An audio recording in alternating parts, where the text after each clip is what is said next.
یا ایھا الذین آمنوا، اے ایمان والوں، لا تقتلوا الصید وانتم حرم، جب تم حالت احرام میں ہو تو شکار نہ کرو. جو حالت احرام میں ہو اس پر خشکی کا شکار کرنا یہ حرام ہے. جانور کی طرف شکار کرنے کے لیے اشارہ کرنا یا کسی طرح بتانا بھی شکار میں داخل ہے اور یہ بھی ممنوع ہے. حالت احرام میں ہر وحشی جانور کا شکار ممنوع ہے، چاہے وہ وحشی جانور حلال ہو یا نہ ہو، لیکن بعض جانور اس سے مستثنا ہے. حالت احرام میں کاٹنے والا کتا، کوا، بچھو، چیل، اسی طرح چوہا، بھیڑیا اور سانپ، ان جانوروں کو مارنے کی اجازت ہے. حدیث پاک میں ان جانوروں کو فواسق کہا گیا. کاٹنے والا کتا، کوا، بچھو، چیل، چوہا، بھیڑیا اور سانپ. اسی طرح حالت احرام میں مچھر، پسو، چونٹی، مکھی اور زمین کے کیڑے مکوڑے اور جو درندے حملہ کرنے والے ہیں ان کو مارنا جائز ہے. ہاں، حالت احرام میں جوں کو مارنے کی اجازت نہیں ہے. وَمَنْ قَتَلَهُ مِنْكُمْ مُتَعَمِّدًا، اور تم میں سے جو اسے جان بوجھ کر قتل کرے.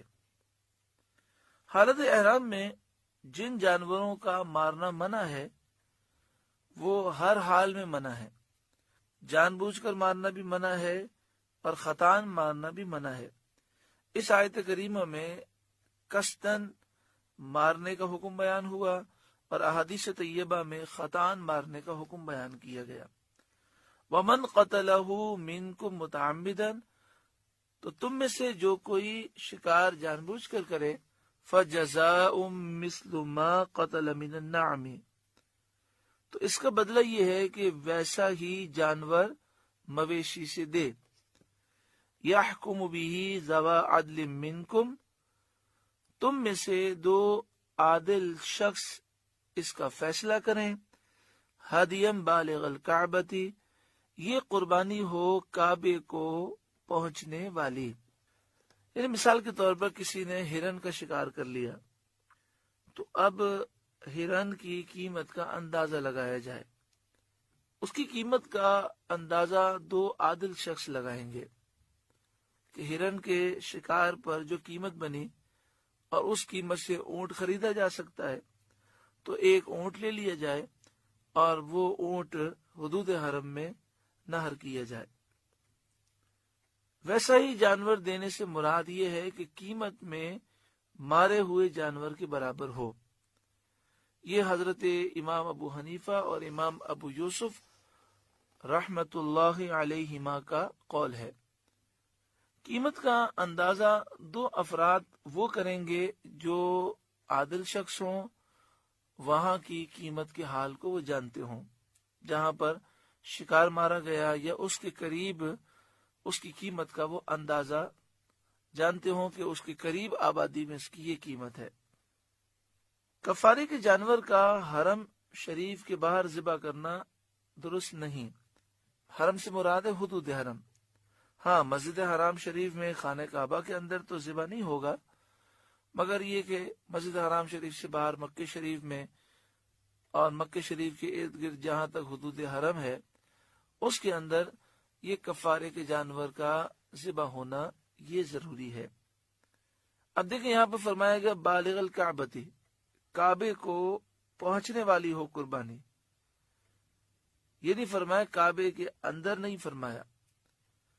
تو اس سے یہ پتہ چلا کہ خانہ کعبہ کے اندر یا مسجد حرام شریف کے اندر جانور ذبح کرنا منع ہے، یہاں مراد ہے حدود حرم میں.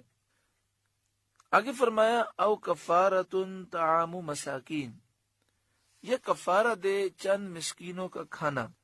اس سے مراد یہ ہے کہ جیسے مثال کے طور پہ ہرن شکار کی اور اس کا اندازہ لگایا گیا تو پتہ چلا بھئی اس کی قیمت 30,000 روپے ہے، تو اب 30,000 روپے کا وہ جانور لے لے جس کی قربانی ہو سکتی ہے اور حرم شریف کی حدود میں اس کی قربانی کر دے، اسے ذبح کر دے تو کفارہ ادا ہو جائے گا۔ دوسری صورت یہ بھی ہو سکتی ہے کہ جو رقم کا اندازہ لگایا گیا اس رقم سے غلہ خرید لے، اناج خرید لے، اور مساکین میں اس طرح تقسیم کرے کہ ہر مسکین کو صدقہ فطر کے برابر برابر دے دے۔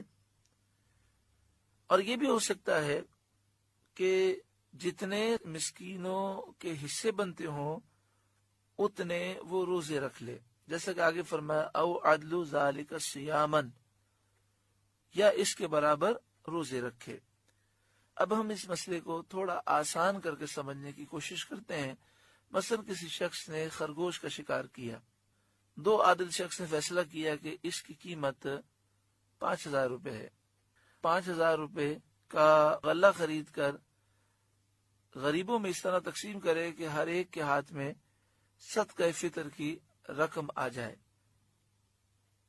مثلا 100 روپے ہے صدقہ فطر کی قیمت، تو 100 روپے کے سے حساب اگر لگائیں تو اس کا مطلب یہ ہوا کہ 1,000 روپے میں یہ 10 ہو گئے اور 5,000 میں 50 ہو گئے۔ تو اب یہ 100 روپے جب تقسیم کریں گے تو 50 غریبوں کے ہاتھ میں آئیں گے۔